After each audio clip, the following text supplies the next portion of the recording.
నేను ఇప్పుడు సుప్రీంకోర్టు నుంచి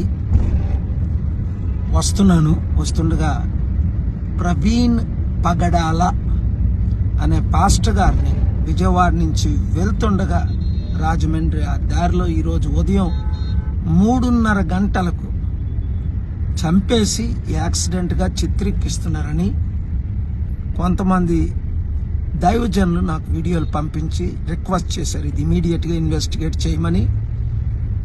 ఏపీ డీజీపీ అలాగే హోమ్ మినిస్టర్ని,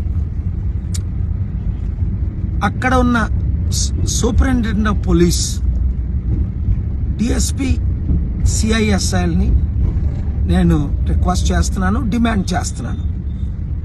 24 hours తర్వాత నేను మరలా ఈ విషయం ఫాలో అప్ చేస్తాను. ఈ వీడియో వాళ్ళందరికీ అందినట్లు మీరు పంపించండి.